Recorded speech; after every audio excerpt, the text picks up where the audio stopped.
Up next on the broadcast, direct trading between the South Korean won and the Chinese yuan opens in the nation, which means exporters now have an option to cut out the U.S. dollar when making transactions. Student-led pro-democracy protests in Hong Kong heat up again with thousands of participants confronted by the city police as they try to surround government headquarters. Lawmakers scramble to come to an agreement on next year's $340 billion budget bill to meet the legal deadline of December 2nd. However, tax-related bills attached to the budget create a lingering hurdle. Primetime News begins now.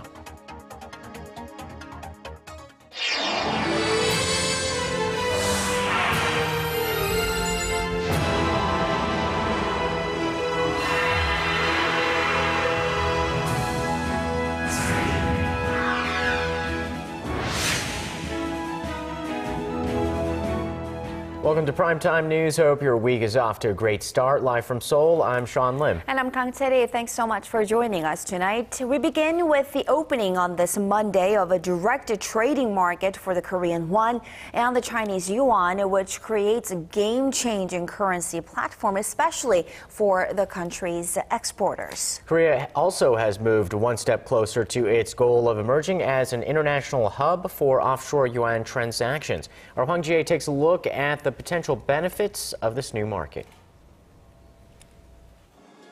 A won-yuan direct trading market launched on Monday in Korea, and that means local exporters will feel less of a burden from overall transaction costs when exchanging the two currencies. Up until now, local banks had to convert their Korean won into U.S. dollars at home and change them again to the yuan in Hong Kong. The new currency market reduces the transaction process, making it more convenient to exchange the two currencies and cutting down on costs as well. The market is also expected to ease risks stemming from possible global currency shocks as it diversifies currencies used in trade settlements. Experts add that the new currency market provides an opportunity for the 7 local banks and 5 Korean branches of foreign banks that the government has chosen as market makers to boost trading. Through the measures, local banks are participating in setting the price of the Chinese yuan, which is emerging as one of the major international currencies. This will help them grow as global players in the financial market.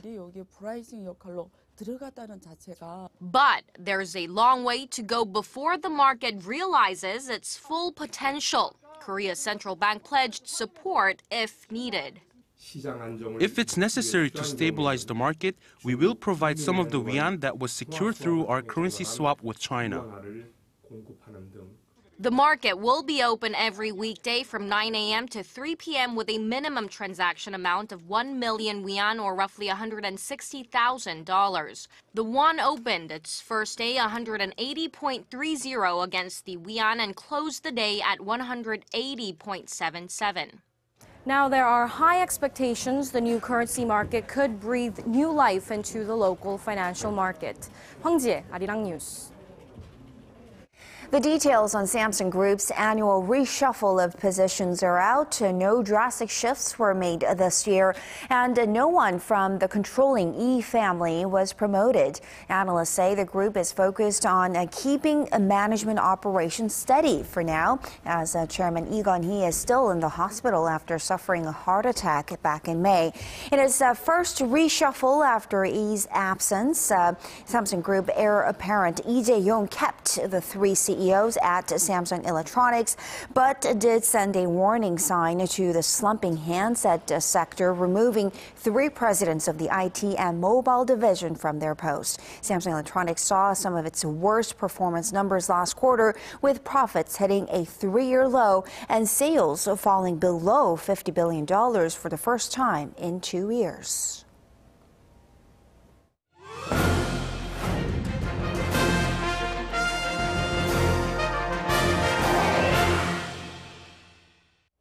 Perhaps ever since the day of the solar-powered calculator, one may have wondered why harnessing energy from the sun for even bigger things like cars or houses wasn't more mainstream. Well, the high cost has long been the hindrance, but with solar power now one of the fastest growing sectors in the renewable energy market worldwide, the end may be in sight. This week, our Song Ju-sun takes a look at where the Korean solar power industry stands and some of the challenges it's facing. This is the biggest solar power plant in the capital that started operating this summer. It's equivalent to 13 football fields with a capacity of 5.6 megawatts, enough for 2,200 households a year. This solar panel system has been set up on the roof of this water filtering plant, and we have completed a couple of other solar power facilities like this for the Seoul metropolitan government. It's fully operational even on cloudy days and only takes 3 months to install and operate. The market for these solar facilities is booming in Korea, accounting for 98% of all renewable power plants built in the first half this year. Over the past decade, solar energy has emerged as the world's biggest source of renewable energy, overtaking wind power. Last year alone, it created half of total electricity generated from renewable energy sources. The solar energy market is forecast to expand by 10% each year by 2030, with China and India likely accounting for half of the global demand. By then, the cost of generating electricity from solar power is expected to reach similar levels to burning fossil fuel, meaning it could become more widespread without the support of government subsidies, as it mostly depends on that at the moment. The biggest competition in the industry comes from China, which produces 80% of the global demand at prices 20 to 30% cheaper than Korea. Backed by government support, Chinese companies have been producing well over the market demand, with half of the world's top 10 solar panel producers based in China. It's not easy to counter them in terms of price, so Korean firms must improve their cost efficiency, at the same time revving up quality and technology. Around 40 players are in Korea's solar power generating market, with small and mid-sized companies focusing on solar cells or modules, while large conglomerates aim to tackle the global market by equipping a complete chain of production and after-sales service. We've established a value chain from solar component production to system maintenance, and we aim to expand the solar power generation infrastructure to even include households. Industry experts point out that it's crucial that the government takes steps to speed up the growth of domestic solar power market. To expand the economy of scale and improve profitability, the government must ease regulations concerning installation. They also point out the government must provide financial aid to companies seeking projects overseas to help them win more share of the world's non-fossil fuel energy market. 송지선, Arirang News. The labor participation of Korean women is among the lowest in the OECD, and the gender gap among male and female workers is wide. Sounds familiar. It's a common theme in Korea, one that specialists around the world talked about on this Monday. Our Kwon-soo reports on what was discussed.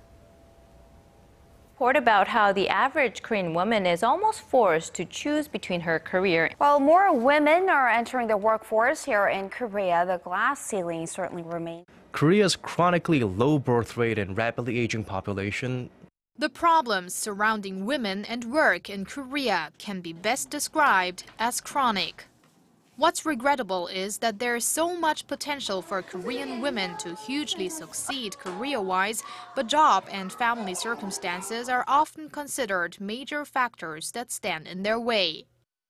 As women in Korea are expected to outnumber men next year for the first time ever, domestic and international leaders are emphasizing now more than ever the importance of raising the labor participation rate of women. This was stressed at a conference on Monday, where international heads said Korea's job market needs to become more flexible towards women, referring to the country's long working hours and difficulties faced by those returning from maternity leave. They, however, said it's a good thing that the Korean government is very committed to the issue.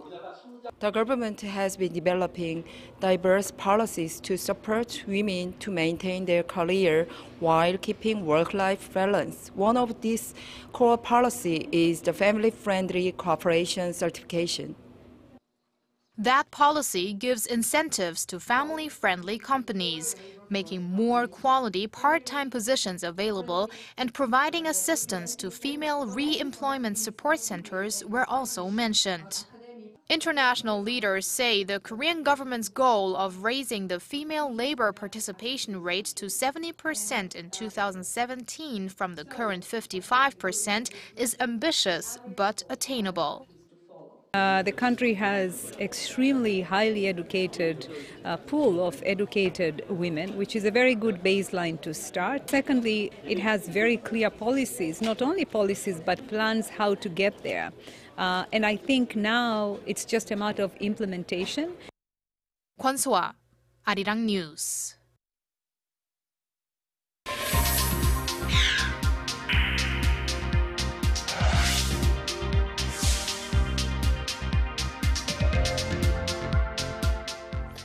The National Assembly is pressed against Tuesday's legal deadline to pass the 2015 budget. Earlier, lawmakers reached a provisional agreement on the total amount of next year's spending. Now the two parties have to push a little bit more to work out their differences over tax-related bills attached to the budget. Our Ji Myung-gil has more. Korea's two main rival parties have tentatively agreed to pass next year's $340 billion budget bill by the legal deadline of December 2nd. We decided to extend the budget review deadline in hopes of passing the budget bill tomorrow. We are also looking into passing auxiliary budget bills by Tuesday's legal deadline. We are not 100% satisfied, but our party is doing its best to secure budgets that will improve the livelihoods of the people and make Korea a safer place to live. The ruling Saenuri Party and main opposition New Politics Alliance for Democracy have narrowed their differences on a number of issues. They have agreed to allocate some $85 million for President Park Geun-hye's vision of a creative economy. They agreed to subsidize a free childcare program using the Education Ministry's budget and to scale back on corporate tax reductions. They've also accepted the government's proposal to increase cigarette prices by an average of $1.80 per pack starting next year. However, the parties are still at loggerheads over tax-related bills that are attached to the budget. Those will be put to a vote on Tuesday with or without bipartisan agreement. The ruling Saenuri Party is calling for cuts on inheritance and gift taxes to revitalize the economy, while the opposition party says the revision gives unnecessary tax breaks to the rich. If the parties manage to achieve their goal of passing the bill on their own accord, it will mark the first time since 2002 that the parliament has passed the budget by the legal deadline. Ji Myung-gil, Arirang News. Meanwhile, the National Assembly's Foreign Affairs Committee adopted a resolution on Monday calling for action against anti-Korean protests in Japan. The resolution recognizes that anti-Korean speech and demonstrations in Japan threaten the safety of Koreans living there. It urges the Japanese government to work on ending hate speech protests against Korean residents, further pointing out that the Korean government will put more efforts into protecting its citizens from such action. President Park Geun-hye has ordered an investigation to find out who's responsible for leaking information about one of her former aides. It's being coined the Chung Yun-hwae Gate here in Korea after a recent media report that claimed that the president's former aide Chung had been meeting with the presidential secretaries on a regular basis and was plotting to oust the current presidential chief of staff.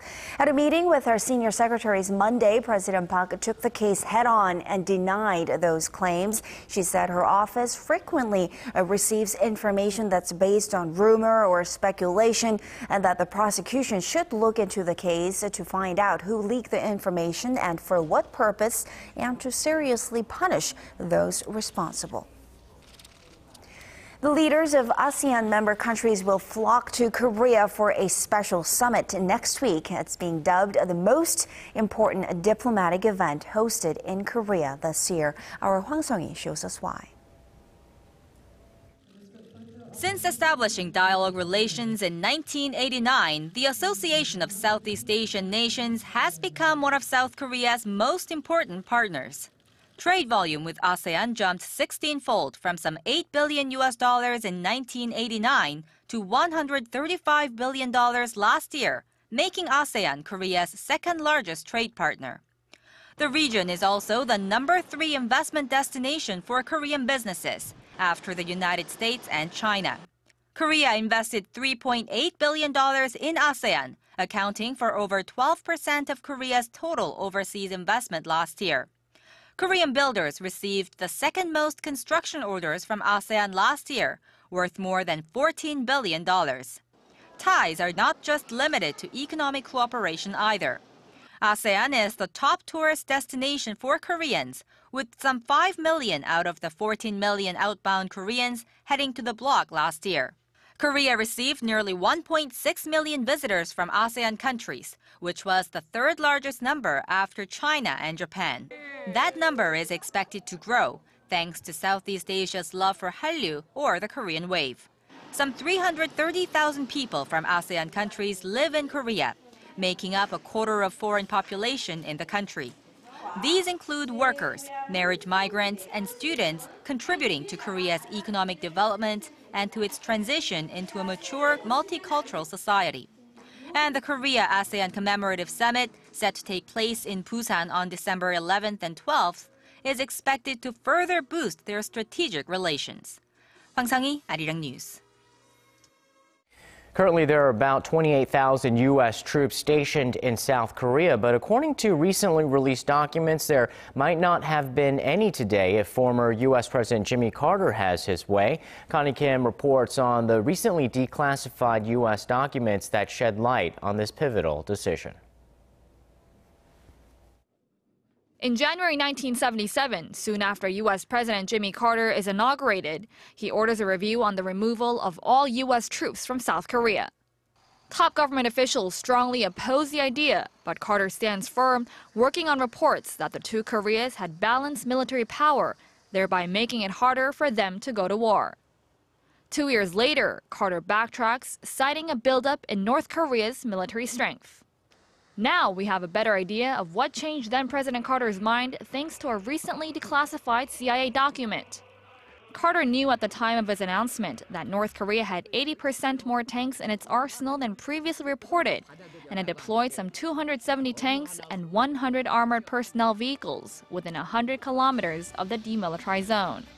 He would later learn that Pyongyang had 3 additional army divisions and an extra brigade, but that was just the tip of the iceberg. The nonprofit National Security Archive would later discover that Pyongyang had 650,000 ground troops and 41 ground forces division, much higher than the 450,000 troops and 28 divisions previously reported.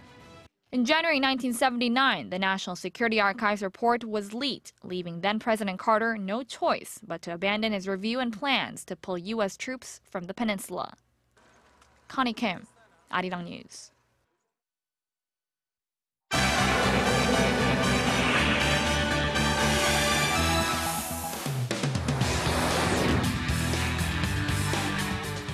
Thousands of pro-democracy protesters in Hong Kong have clashed with the police once again in some of the worst violence since the start of this movement 2 months ago. To tell us more, we turn to Paul Yee at the News Center. Paul, this latest confrontation erupted on this Monday morning. What triggered this outburst? Well, tensions have been rising there over this past week, with the government stepping out efforts to dismantle this protest movement piece by piece. Large crowds of demonstrators had tried to surround and storm the offices of the government headquarters in Admiralty.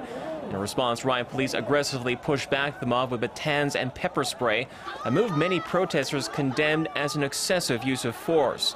Later, Hong Kong's chief executive, C.Y. Leung, described the continuing protests as intolerable and futile. And turning to South America, the final results are in from Uruguay's presidential runoff election, with a highly expected win going to Tabaré Vázquez from the left-wing Broad Party.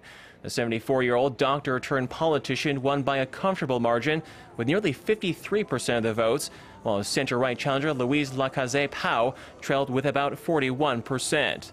During his victory speech, Vázquez vowed to address the country's rising crime rate and follow through with education reforms, all the while keeping the momentum in the economy. And shifting focus to Japan, Moody's Investors Service has cut the country's credit rating by 1 notch to A1, citing growing doubts over the success of Abenomics. The ratings agency said Monday that the downgrade was caused by heightened uncertainty over Tokyo's ability to meet its debt reduction goals, as well as the timing and effectiveness of its economic policy measures. The announcement could be a setback to Prime Minister Shinzo Abe, as it comes just a day before he kickstarts his campaign with a focus on the economy. Japan's rating is now on the same level as Bermuda and Israel, and one notch lower than South Korea, Saudi Arabia, and Taiwan. And finally, retailers in the U.S. have survived yet another round of Black Friday sales, but fresh reports by various trade groups show this year's shopping frenzy turned out to be a bit more subdued affair. Proper Insights and Analytics said Sunday that less than 134 million people in the U.S. shopped online or visited brick-and-mortar stores. That's down 5.2% during the same period last year. The National Retail Federation is still optimistic that sales nationwide will increase by over 4% during the holiday season.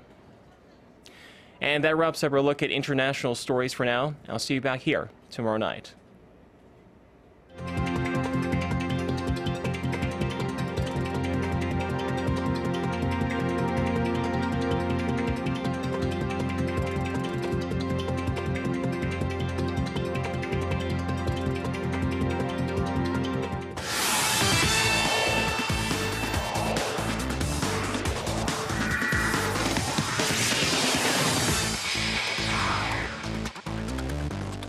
Hello and welcome. I'm Stephen Che with a look at sports. Now, the 2014 K-League Classic came to a close this weekend, and on Monday, the league held an awards ceremony to honor the season's top performers. And the big piece of Jeonbuk's championship run, striker Lee Dong-guk, was named the league's most valuable player. He defied the odds again this year, scoring 13 goals and assisting 6 others. Meanwhile, Jeonbuk manager Choi Kang-hee was named the coach of the year, and Pohang's Kim Seung-dae was the young player of the year. Now, the relegation and promotion playoff is all that's left. Gwangju, seeking promotion from Division 2, takes on Gyeongnam this week for who will play in the top flight league next season.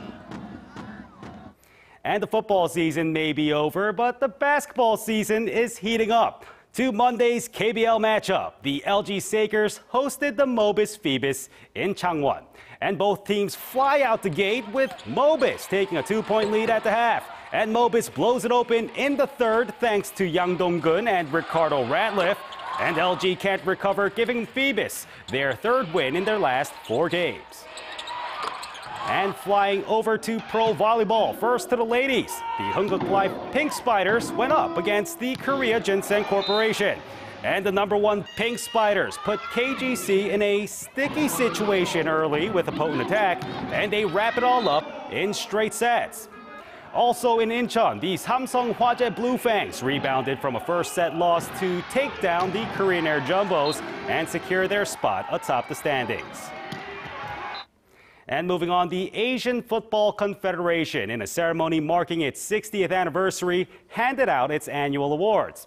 And 31-year-old striker Nasir Al-Shamrani of Saudi Arabia's Al Hilal won Player of the Year honors for his efforts in the Asian Champions League.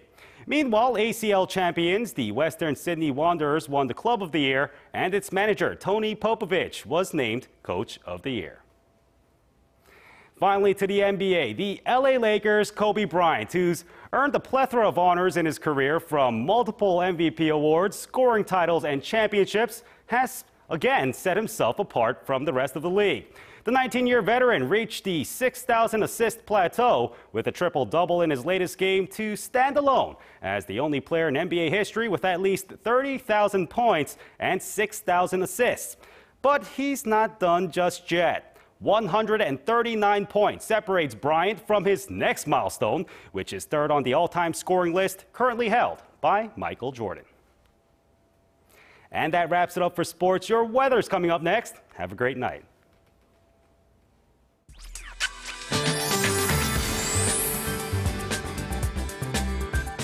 Hello and happy Monday. I'm Kim Bo-kyung with your weather forecast. We woke up to a snowy morning here in Korea, and some areas are still getting flurries. It looks like another 3 to 10 centimeters will fall on the western part of the country and 1 to 5 for the eastern regions. A cold wave watch and a strong wind watch has been issued for most parts of the country under partly cloudy skies. Now tomorrow is shaping up to be another chilly day, so make sure to bundle up, and conditions will feel colder due to the wind chill factor. Other than that, there is a slim chance of higher than normal levels of fine dust for the capital as well as other regions. On to tomorrow's readings. Seoul drops to -7 in the morning before reaching -1 in the afternoon. Busan reaches 5. On to other regions. Dokdo makes it to 2 degrees while Mount Kumgang drops to -12. Those are the updates I have for you now. I'll be back with more after midnight. See you soon. Thanks, Bo-kyung. And that's Primetime News on this Monday. Thanks for watching. I'm Kang Chiri. And I'm Sean Lim. Have a great night. We'll see you soon.